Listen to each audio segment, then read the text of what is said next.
tournent autour de trois. Le premier chantier, c'est la réduction maîtrisée de la dépense publique, du train de vie de l'État. Le second chantier, c'est la mobilisation des ressources domestiques.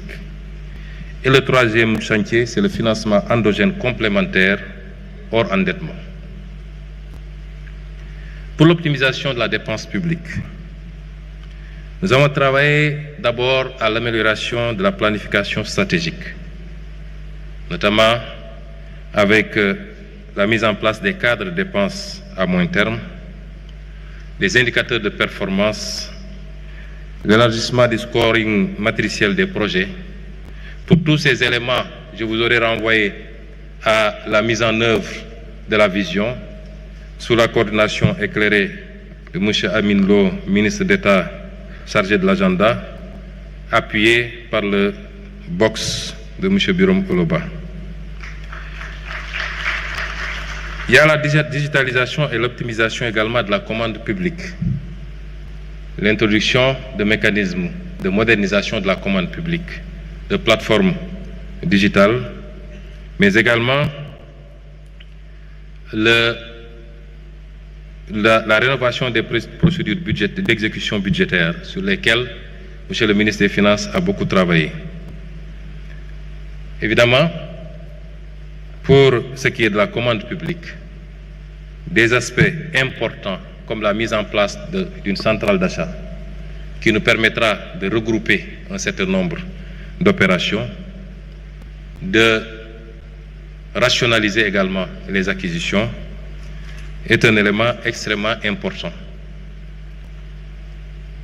Et enfin, la réduction de la taille de l'État, où les équipes ont travaillé à la fusion et à la suppression d'un certain nombre de structures, particulièrement des structures, des agences d'exécution, mais également pour l'administration classique, un travail de resserrement va être fait. Le second axe, c'est la mobilisation des ressources domestiques. La mobilisation des ressources domestiques vise à aller chercher les niches, d'abord dans le secteur du numérique. Nous avons énormément de niches dans le secteur numérique, qui est le secteur en plein essor, mais qui jusque-là était sous-fiscalisé ou pas du tout fiscalisé dans beaucoup de ces aspects. Dans le tableau que je vais vous présenter tout à l'heure, je reviendrai sur le détail ligne par ligne. Il s'agit de la fiscalisation, par exemple, des jeux de hasard en ligne,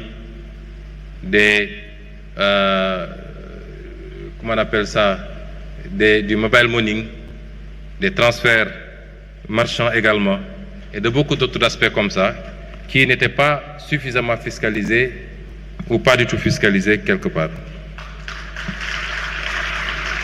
Il y a également l'optimisation des revenus du foncier. Chers amis, le foncier est un élément important de patrimoine qu'il convient de fructifier en évitant le plus possible de céder. On peut l'utiliser comme levier financier et levier des fonds. Le foncier bâti comme le foncier non bâti. On peut l'utiliser également pour permettre l'accès aux droits ou aux titres contre paiement de sommes bien précises, ce qui permettrait à la fois d'engranger des recettes substantielles pour l'État, mais de sécuriser également la possession pour les citoyens.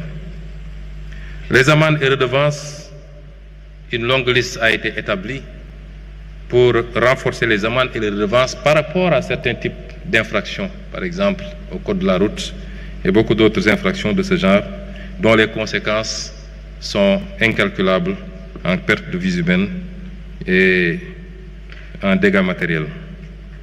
Le recyclage d'actifs, nous avons beaucoup d'actifs qui nous ont coûté extrêmement cher, qui justifient une bonne partie de la dette.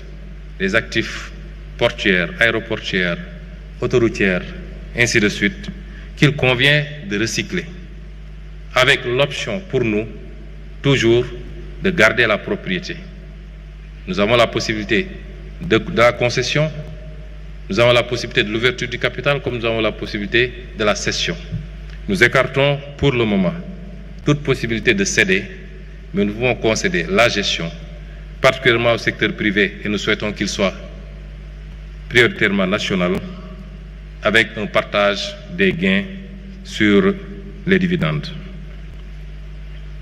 L'exploration du capital investissement également est un élément extrêmement important, corrélé à des préoccupations telles que la finance, l'économie sociale et solidaire et le développement des coopératives, notamment agricoles.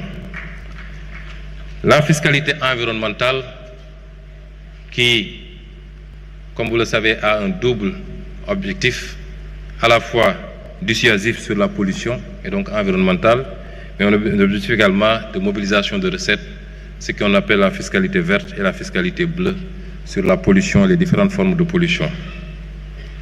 Le financement durable, vert, bleu, énormément de fonds existent aujourd'hui, qui sont des fonds gratuits souvent, les fonds verts et les fonds bleus. À travers le monde, le Sénégal est parti à un certain nombre de conventions, notamment sur la transition écologique juste, qui peuvent aujourd'hui venir abonder également cet effort. Et enfin, la rationalisation des différentes subventions. Le ciblage, un peu essayer de cibler pour toucher les vrais, ceux qui ont vraiment besoin de ces subventions, aussi bien dans le domaine de la pêche, dans le domaine de la distribution des produits d'hydrocarbures, ainsi de suite, pour éviter